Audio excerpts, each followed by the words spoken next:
C'est tout le monde les amis civiques, j'espère que vous allez bien et aujourd'hui on se trouve pour vous présenter les 10 hommes les plus riches de 2016 que j'ai découvert sur le site journaldunet.com que je vous conseille vivement d'aller voir. Les liens seront dans la description et c'est parti.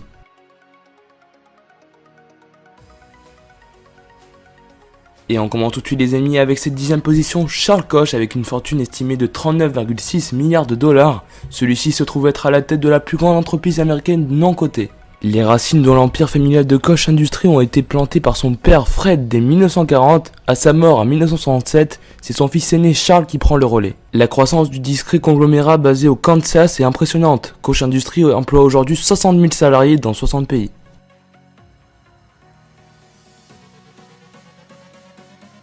Dans cette 9e position, nous retrouvons David Koch. Tout comme son frère Charles, David Koch est à la tête d'une fortune estimée à près de 40 milliards de dollars. En sachant que David a lui aussi hérité de l'empire industriel légué par son père, le groupe Koch Industries, toujours détenu par la famille et non coté, opère dans la chimie, le pétrole ou encore le négoce. Plus jeune que son frère, David occupe les fonctions de vice-président.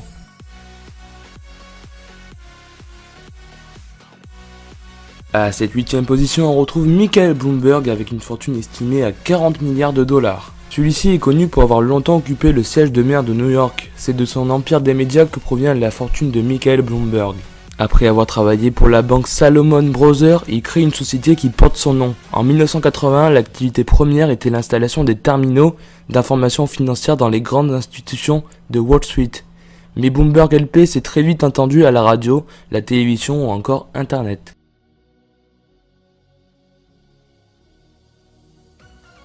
À cette 7e position, nous retrouvons Larry Ellison avec une fortune estimée de 43,6 milliards de dollars. Issu d'un quartier populaire de Chicago, Larry Ellison crée son entreprise en 1977, à l'âge de 33 ans.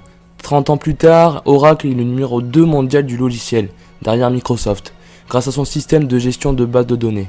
Mais la société s'est aussi diversifiée grâce à une politique offensive de rachat. Larry Ellison est par ailleurs connu pour avoir financé le défi américain BMW Oracle Racing, qui participe à la Coupe de l'Amérique.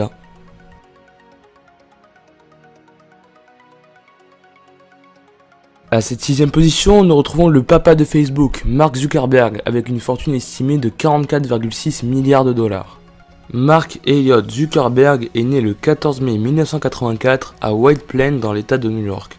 Le 4 février 2004, avec 4 camarades étudiants, il lance la première version du réseau social Facebook, The Facebook.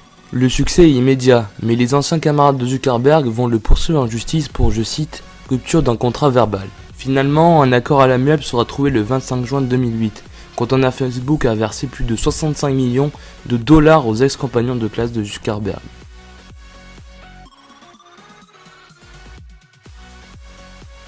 En 5e position, nous retrouvons Jeff Bezos avec une fortune estimée de 45,2 milliards de dollars. Diplômé de l'université de Princeton en 1986, où il a suivi une formation en sciences informatiques, Jeff Bezos intègre une société de Wall Street. Il est donc alors remarqué pour ses compétences. En 1994, le PDG de l'entreprise lui propose d'analyser les opportunités d'investissement dans le web. Il est désormais à la tête du géant de la distribution en ligne, Amazon. En 2012, la Harvard Business Review l'a désigné le 2e PDG le plus performant du monde.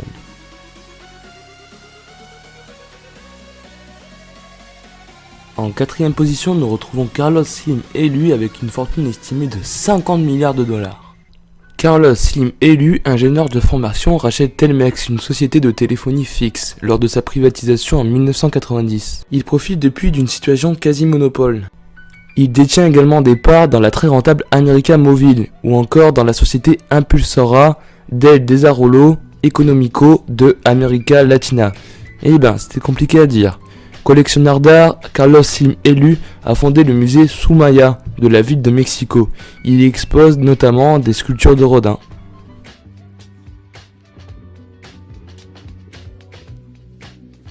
En 3e position, nous retrouvons Warren Buffett avec une fortune estimée de 60,8 milliards de dollars.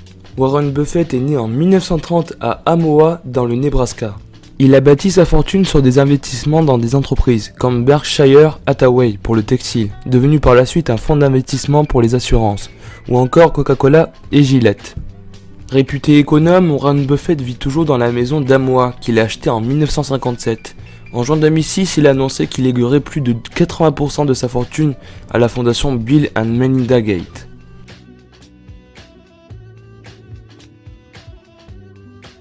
En deuxième, nous retrouvons Amancio Ortega avec 67 milliards de dollars comme fortune.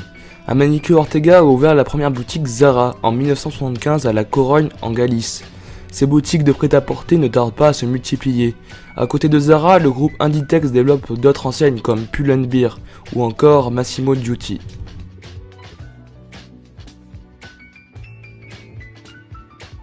Et enfin, en numéro 1, il est connu de tous, je parle bien sûr de Bill Gates, avec une fortune estimée de 75 milliards de dollars. Né en 1955 à Seattle, Bill Gates entre à l'université de Harvard en 1973, où il y rencontre Steve Ballmer, actuel PDG de Microsoft, et Paul Allen, avec qui il propose le premier langage de programmation développé pour l'ordinateur personnel, l'Alter Basic. En 1986, le titre Microsoft entre en bourse, et le jour même, Bill Gates devient milliardaire. En 2008, il prend du recul par rapport aux affaires et consacre désormais une partie de sa fortune à la fondation humanitaire qui porte son nom. Et voilà les amis, ce top est fini, j'espère qu'il vous aura plu, n'hésitez pas à lâcher un petit like et à partager la vidéo, c'était Vic et je vous dis bonne rentrée et à plus tout le monde. Ciao.